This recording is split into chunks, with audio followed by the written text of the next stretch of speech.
오늘의 말씀은 전도서 10장 12절부터 20절까지 말씀입니다. 지혜자의 입의 말들은 은혜로우나 우매자의 입술들은 자기를 삼키나니 그의 입의 말들의 시작은 우매요 그의 입의 결말들은 심히 미친 것이니라. 우매한 자는 말을 많이 하거니와 사람은 장래의 일을 알지 못하나니 나중에 일어날 일을 누가 그에게 알리리요. 우매한 자들의 수고는 자신을 피곤하게 할 뿐이라. 그들은 성읍에 들어갈 줄도 알지 못함이니라. 왕은 어리고 대신들은 아침부터 잔치하는 나라요. 내게 화가 있도다. 왕은 귀족들의 아들이요. 대신들은 취하지 아니하고 기력을 보하려고 정한 때에 먹는 나라요. 내게 복이 있도다. 게으른즉 석가래가 내려앉고 손을 놓은즉 집이 새느니라. 잔치는 희락을 위하여 베푸는 것이요 포도주는 생명을 기쁘게 하는 것이나 돈은 범사에 이용되느니라. 심중에라도 왕을 저주하지 말며 침실에서라도 부자를 저주하지 말라. 공중의 새가 그 소리를 전하고 날짐승이 그 일을 전파할 것임이니라. 네, 오늘도 우리가 전도자의 가르침에 귀를 기울여 보기를 바랍니다. 하나님께서 이 전도자 곧 솔로몬을 영감시키셔서 또 그에게 성령으로 또 하나님의 말씀을 그 입에 담아주시고 이렇게 글로 기록하게 하셔서 오늘날 우리에게까지 전달되게 하셨습니다. 자, 여기에서 여러분들 가운데 좀 성경을 꼼꼼하게 읽으시는 분들은 아마 이러한 의문을 가지실 수도 있을 것 같아요. 솔로몬이 그 말년에 이방 아내들, 즉 우상을 섬기는 그 아내들에 의해서 미혹을 받고 그래서 산당에서 우상신을 향하여 절하는 그런 죄를 저질렀죠. 그래서 하나님께서 그 죄로 말미암아 솔로몬 다음 때에 나라가 남과 북으로 갈리는 그런 징벌을 내리셨습니다. 자, 그러면 어떤 분들은 이렇게 생각할 수 있겠죠. 솔로몬이 그렇게 우상 숭배를 했다면 그가 기록한 책들, 잠언, 전도서, 아가 이런 책들을 우리가 과연 하나님 말씀으로 받을 수 있느냐? 그런 말씀들을 또 우리가 공부해서 유익할 것인가? 그런데 여러분, 그렇기 때문에 오히려 성경이 하나님의 감동으로 된 책, 하나님께서 영감하셔서 기록한 책이라는 걸 알 수 있습니다. 솔로몬이 우상을 섬김으로 말미암아 하나님 앞에 죄를 지었지만 그것과는 별개로 그가 아직 하나님을 섬기는 믿음이 있을 때에 하나님께서 그를 성령으로 감동시키시고 영감하셔서, 즉 솔로몬을 통해서 하나님의 말씀을 전하신 것이지 솔로몬 개인의 기록물이나 솔로몬 개인의 생각이 아니라는 거죠. 물론 솔로몬이 막 로봇처럼 이렇게 그냥 글씨만 쓴 그런 역할을 한 건 아닙니다만 솔로몬의 생각과 솔로몬의 경험과 솔로몬의 뭐 여러 가지 그러한 판단이랄지 이런 것들이 들어가 있겠습니다만 그것마저도 하나님께서 성령으로 감동시키신 거예요. 그래서 하나님의 말씀을 깨닫고 기록하게 하신 것입니다. 그러다가 그가 미혹되어서 우상을 섬기게 되었을 때 그때는 하나님의 영이 그와 함께 하지 않았기 때문에 그때 기록된 글은 그때도 글을 썼겠죠. 하지만 그 글들은 성경에 올라와 있지 않는 것이죠. 그러므로 지금 이 전도서를 쓸 때는 솔로몬이 그 믿음을 견고히 붙들고 있을 때고 하나님께서 주신 지혜로 충만할 때고 하나님께서 성령으로 영감하셔서 솔로몬으로 하여금 하나님의 뜻을 기록하게 하셨다. 이렇게 우리가 볼 수 있는 것입니다. 자, 그러면 이제 12절부터 그 내용을 한번 볼까요? 12절 지혜자의 입의 말들은 은혜로우나 우매자의 입술들은 자기를 삼키나니. 자, 무슨 말입니까? 지혜자의 입의 말들은 은혜롭다. 여기에서 은혜, 우리말로 은혜라고 번역된 이 단어는 히브리어 헨입니다. 헨. 히브리어 헤네는 두 가지 의미가 담겨 있습니다. 첫째는 불쌍히 여기다, 긍휼히 여기다. 그리고 두 번째는 그로 인해서 이제 연결되는 파생된 개념인데 공짜로 주다, 값없이 베풀다, 이런 뜻이에요. 즉 이 헨이라는 히브리어 단어는 누군가를 긍휼히 여겨서 그에게 아낌없이 무엇인가를 베풀어 주다, 이런 뜻입니다. 그러니까 지혜자의 말이 그런 특성이 있다는 거예요. 지혜자는 누군가와 대화를 할 때 그에게 그의 신분, 고아, 재산 많고 적음 이런 걸 떠나서 그를 긍휼히 여기고 그를 좋게 하기 위해서 값없이 좋은 것을, 복된 것을 준다. 그것이 지혜자의 말이다 하는 것입니다. 반면에 우매자에 대해서는 뭐라고 설명합니까? 우매자의 입술들은 자기를 삼킨다.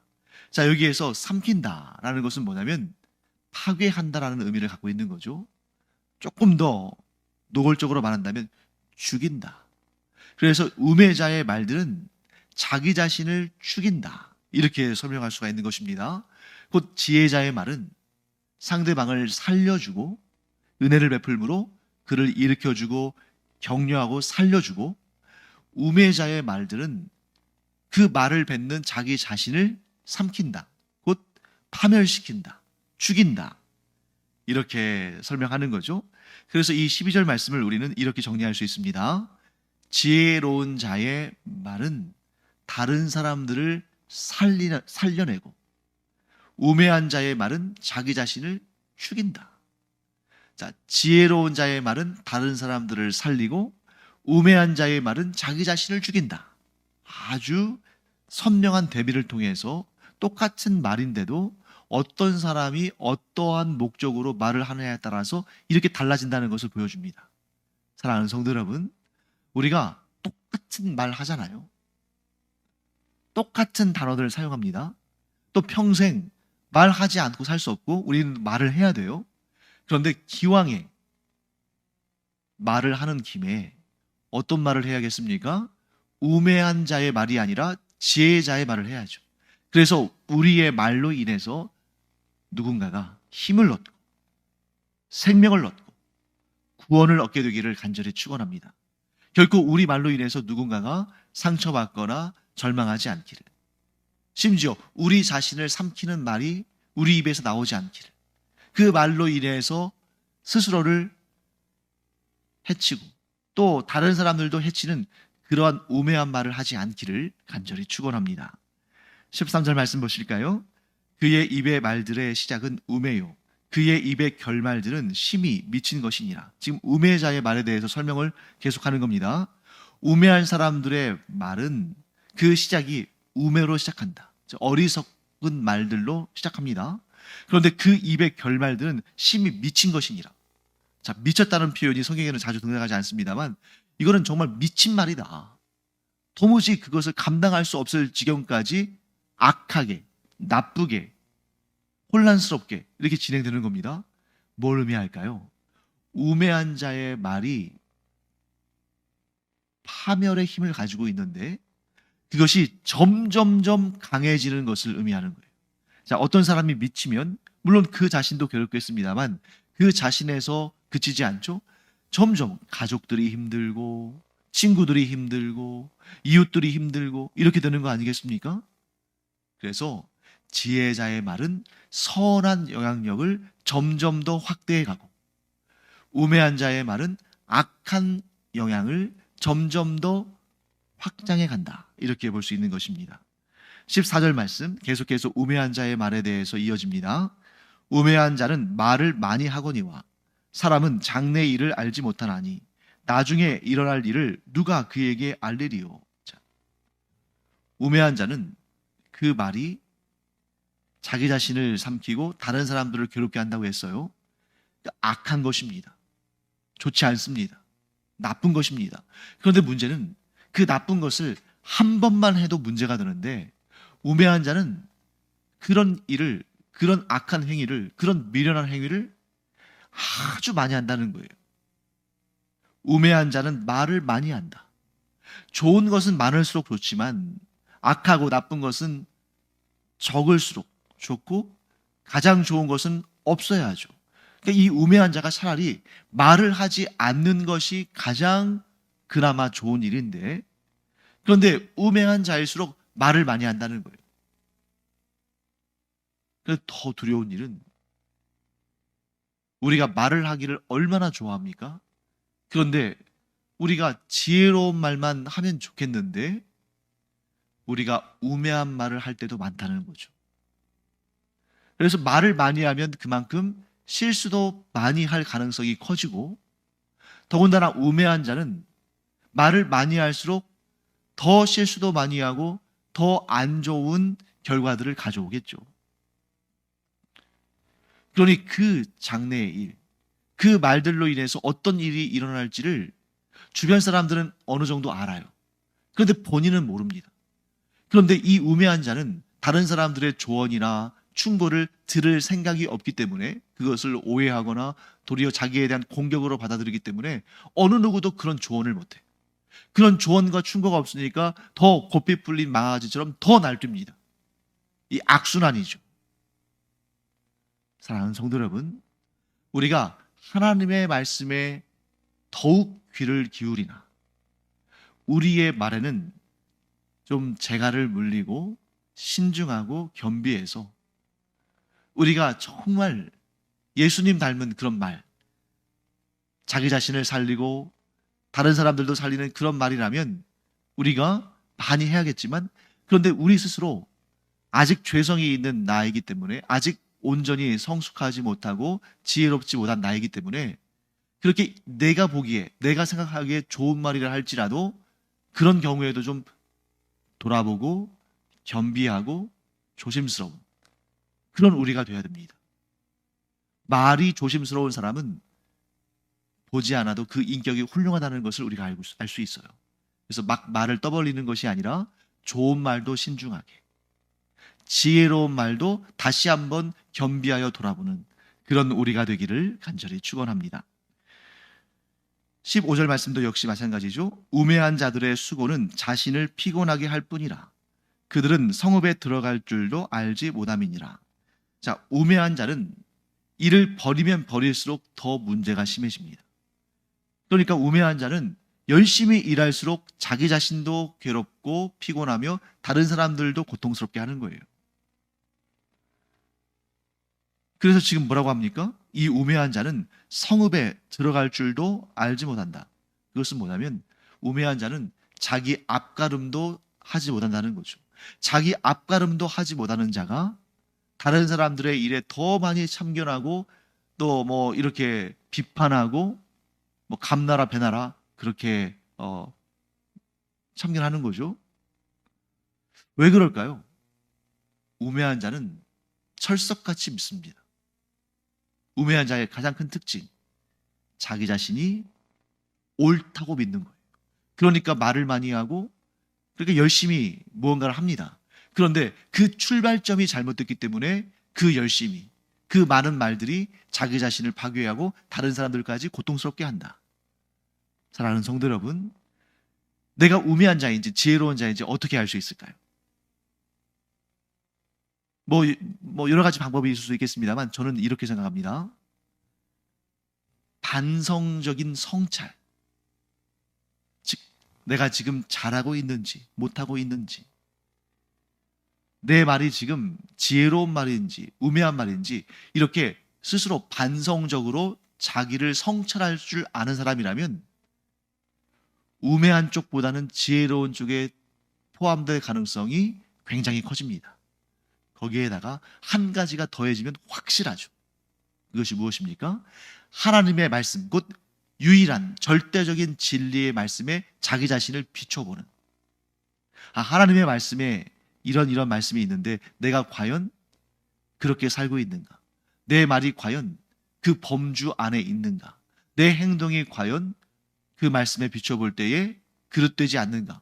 이걸 계속해서 반성하고 성찰하고 자기 자신을 되짚어보는 그런 자는 제가 뭐 100% 지혜로운 사람이다 라고 보장할 수는 없지만 분명히 하나님께서 지혜롭다고 말씀하실 거라고 믿습니다. 왜요? 하나님의 말씀이 기준점이 되고 있으니까. 자, 그리고 이제 16절과 17절은 조금 내용이 어려울 수 있습니다. 16절과 17절을 보겠습니다. 왕은 어리고 대신들은 아침부터 잔치하는 나라요. 내게 화가 있도다. 17절 왕은 귀족들의 아들이요. 대신들은 취하지 아니하고 기력을 보하려고 정한 때에 먹는 나라요. 내게 복이 있도다. 좀 대꾸죠. 16절은 좀 좋지 않은 것, 17절은 좋은 것, 서로 대조하고 있습니다. 여기서 조금 어려운 내용이 바로 이거죠. 16절에는 왕은 어리고 17절에서는 왕은 귀족들의 아들이요. 이렇게 나와 있는데 이 내용을 어떻게 해석할 수 있을까? 자, 이 구절만 보고 해석이 힘들 때는 좀 그 범위를 확장해서 다른 본문들 혹은 다른 책들에서는 어떻게 인용되고 있는지를 보면 우리가 해석을 좀 수월하게 할 수가 있습니다. 자, 지금 이 전도서는 잠언의 저자, 잠언을 기록한 이 솔로몬이 기록한 책이죠. 그러니까 이 왕은 어리다라고 말했을 때 이 어리다는 개념이 정확히 뭘 의미하는지가 참 모호한데 잠언에서 좀 힌트를 얻을 수가 있어요.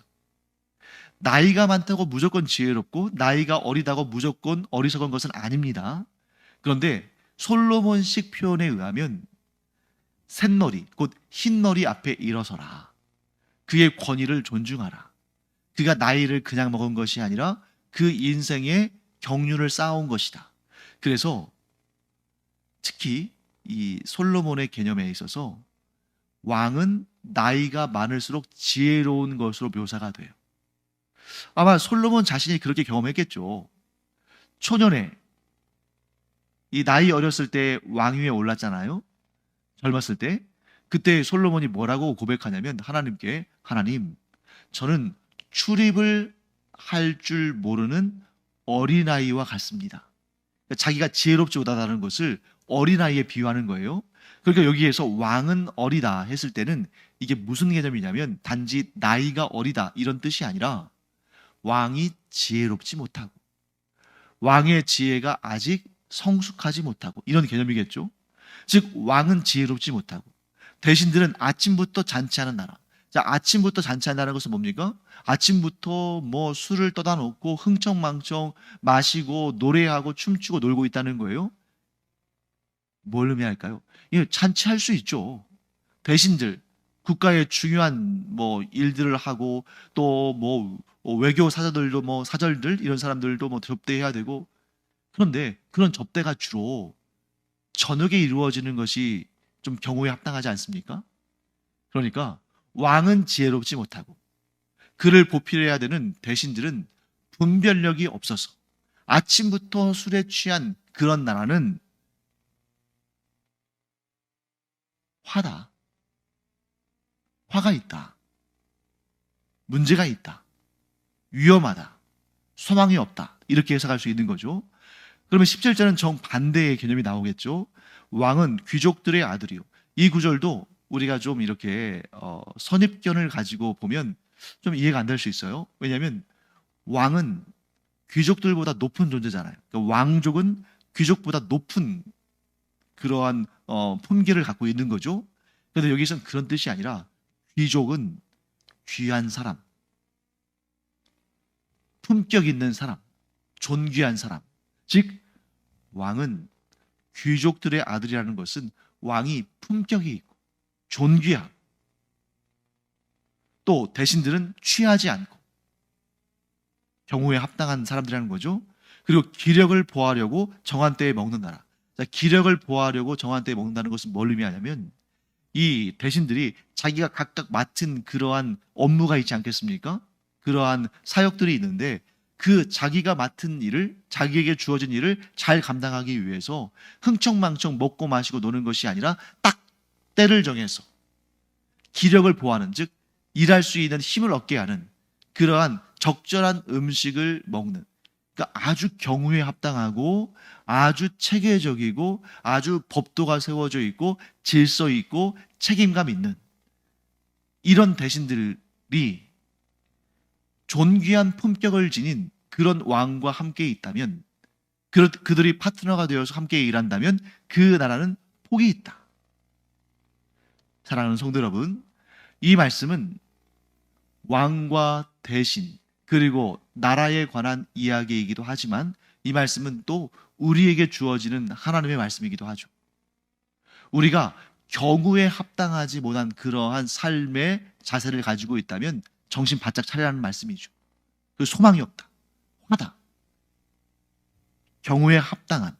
그래서 자기 일에 대해서 책임감을 가지고 일하며 또 나서야 할 때 나서고 물러서야 할 때 물러서 지혜로운 말을 하고 이렇게 경우에 합당한 또 뭔가 이렇게 잘 체계적으로 질서 있게 준비되어진 그런 삶이야말로 하나님께 복을 받고 하나님께 존귀하게 쓰임받는다 하는 것을 우리에게 말씀하고 있는 것입니다. 자, 18절 말씀, 게으른 즉 석가래가 내려앉고 손을 놓은 즉 집이 새느니라. 성실하게 일하라는 거죠. 그런데 성실하게 일하기만 하면 되는 것은 아닙니다. 앞에 15절에 이런 말씀 있잖아요. 우매자의 성실함, 우매자의 일은 자신을 피곤하게 한다. 자, 석가래가 지금 내려앉을 상황이에요. 그런데 담장만 고치고 있어요. 집에 빗물이 줄줄 셉니다. 그런데 천장을 손볼 생각, 지붕을 손볼 생각 안 하고 아궁이만 손보고 있어요. 그러니까 열심히 일은 했습니다. 그런데 문제는 해결하지 못한 거죠. 뭘 의미합니까? 지혜로운 자는 일할 때 정확히 해야 할 일들을 구분하고 그 일에 에너지를 쏟아요. 성실하게 일합니다. 그럼 문제가 해결돼요. 그런데 우매한 자는 열심히 뭔가를 하는 것 같은데 정작 필요한 일에는 손을 대지 않고 엉뚱한 데서 일하는 거죠. 그러니 몸만 피곤하고 실속은 없는 것입니다. 사랑하는 성도 여러분, 여러분과 제가 하나님께서 주신 지혜를 가지고 꼭 해야 할 일들을 꼭 그 지점에서 열심히 성실히 제대로 일함으로 열매를 맺고 성과를 거두는 그런 우리가 되기를 간절히 축원합니다. 19절 말씀도 비슷한 맥락에서 해석할 수가 있어요. 잔치는 희락을 위하여 베푸는 것이요 포도주는 생명을 기쁘게 하는 것이나 돈은 범사에 이용되느니라. 여러분, 이 구절을 좀 오해하면 잘못 해석하면 이 솔로몬이 배급 만능주의, 물질 만능주의, 돈 만능주의에 빠진 거 아닌가, 돈을 사랑하는 거 아닌가 이렇게 생각할 수 있는데 이 구절은 그런 차원에서 나온 말이 아니라 오늘 본문의 주제 경우에 합당한 것이 곧 지혜다. 경우에 합당한 삶을 살아라. 이걸 지금 얘기하는 것이거든요. 자, 잔치는 아무 때나 버리면 안 되죠. 예를 들어서 장례가 있는데 장례식이 지금 펼쳐지는데 그 앞에서 잔치를 벌이면 안 되죠. 포도주는 생명을 기쁘게 하는 좋은 음료입니다. 그런데 아이들이 지금 생일 파티하고 있는데 거기에다가 포도주를 갖다 놔서는 안 되는 거죠. 즉 지금 장례식과 같이 슬픔에 쌓여있는 사람들에게 잔치를 베풀거나 포도주를 마시게 한다거나 그것은 경우에 합당하지 않습니다. 그러니까 아무리 좋은 것이라 할지라도 잔치는 좋은 것이죠. 포도주도 좋은 것입니다. 그런데 아무리 좋은 것이라 할지라도 경우에 합당하지 않으면 도리어 모욕이 되고 문제가 된다는 거죠. 반면에 돈은 어떻습니까? 돈은 좀 중립적이면서 모든 경우에 적절하게 쓰일 수 있는 것이라는 거예요. 예를 들면 장례식장에 가서도 조의금을 내고 결혼식장에 가서도 축의금을 내잖아요. 그러니까 돈은 대부분의 경우에 슬픔을 위로할 때도 쓰고 기쁨을 함께 나누며 축하할 때도 써요. 그러니까 이처럼 경우에 합당한 그런 지혜를 가지고 적절한 때에 적절한 반응을 보이는 것이 중요하다 하는 것을 알게 됩니다. 자, 이제 마지막으로 20절 말씀 볼까요? 심중이라도 왕을 저주하지 말며 침실에서라도 부자를 저주하지 말라. 공중의 새가 그 소리를 전하고 날짐승이 그 일을 전파할 것임이니라. 우리 19절 말씀에 좀 연결해서 본다면 말하는 것은 돈이 들지 않습니다. 그런데 돈이 들지 않는 말인데 그 말을 어떻게 하냐에 따라서 돈이 많이 들거나 돈으로도 해결하지 못하는 재앙을 만날 수가 있습니다. 아무도 듣지 않는 줄 알고, 여기서 나오는 내용이죠. 뭐 심중이라도 침실에서라도 아무도 듣지 않는 그런 상황인 줄로 알고 좀 왕을 저주하고 부자를 저주하고 그랬어요. 그런데 이게 밝혀질 때가 있단 말이에요. 그렇게 되면 한 번 나온 말은, 한 번 내뱉은 저주는 돌이킬 수가 없잖아요. 그래서 이 말씀을 통해서 우리가 다시 한번 마음에 새기기를 바랍니다. 내가 아무리 비밀스럽게 한 것도 누군가에게 전달될 수가 있어요. 그러니까 철저하게 침묵하고 철저하게 비밀을 유지하라, 이런 가르침을 얻을 수도 있습니다. 그것도 나쁜 가르침이 아니에요. 그것도 아주 중요한 내용입니다. 그런데 더욱 중요한 것, 이 20절 말씀이 우리에게 주시는 가장 중요한 메시지는 저주하지 말고 축복하라는 거예요. 설령 상대방이 축복을 받을 만한 그러한 자격이나 그러한 공로가 없어도 저주해서 좋을 것은 없다는 거죠. 분은 좀 풀릴 수 있겠죠. 그러나 그것이 가져다 주는 유익은 없습니다. 그런데 축복을 하면 그 축복이 나에게 돌아온다는 거예요. 2배, 10배, 100배가 돼서. 사랑하는 성도 여러분, 그러니까 이 20절 말씀을 볼 때에 내가 누군가를 저주했다가 내가 곤란한 경우를 당하면 안 되지. 그러니까 저주하지 말아야겠다. 그렇게 이해해도 아주 좋은 것입니다. 그런데 한 걸음 더 나간다면, 그래, 기왕에 내가 말을 하지 않고 살 수는 없으니까 말을 해야 되는데, 내가 기왕에 말하는 김에 축복의 말을 하고 칭찬의 말을 하고 격려의 말을 하고 좋은 말을 해서 그 말의 열매를 거두며 살자. 이것이 말에 관한 참 중요한 지혜다. 사랑하는 성도 여러분, 우리가 저주의 말로 우리의 마음과 입과 관계를 깨트리는 것이 아니라 축복의 말로 우리의 내면과 우리의 입과 입술과 또 우리의 관계를 복되게 하는, 무엇보다 하나님께서 그 말을 다 듣고 계시잖아요. 우리가 축복의 말을 하면 할수록 하나님께서 우리에게 복을 차고 넘치게 부어주실 줄 믿습니다. 축복의 말로 모든 좋은 것을 누리는 우리가 되기를 축원합니다. 기도하겠습니다. 하나님, 저희가 이 세상을 살아가면서 하나님께로부터 많은 은혜와 은사들을 받았는데 그 중에 하나가 말입니다. 하나님께로부터 받은 이 귀한 말을, 이 언어를 누군가를 저주하는 데 사용함으로 말미암아 내 자신을 위험에 빠뜨리고 관계를 깨뜨리는 것이 아니라 항상 축복의 말, 격려의 말, 좋은 말을 함으로 말미암아 내 자신도 살리고 다른 이들도 살리며 무엇보다 하나님께 복을 받는 저희들 되게 하여 주시옵소서. 감사드리며 예수님의 이름으로 축복하며 기도합니다. 아멘. 우리 20절 말씀 기억하면서 기도할 때에도 우리가 누군가를 좀 미워하거나 저주까지는 아니더라도 좀 안 좋은 말로 하나님께 그의 죄를 고발하고 이런 것보다는 우리가 누군가를 향해서 계속 축복하고 잘 되기를 바라고 그를 위해서 기도함으로 그도 잘 되고 또 하나님께서 그 기도를 들으시면서 그래, 네가 참 기특한 기도를 하는구나, 너에게도 내가 풍성한 은혜와 복을 주겠다 하시는 그러한 참 귀한 기도의 응답을 받는 우리가 되기를 축원합니다. 기도하겠습니다.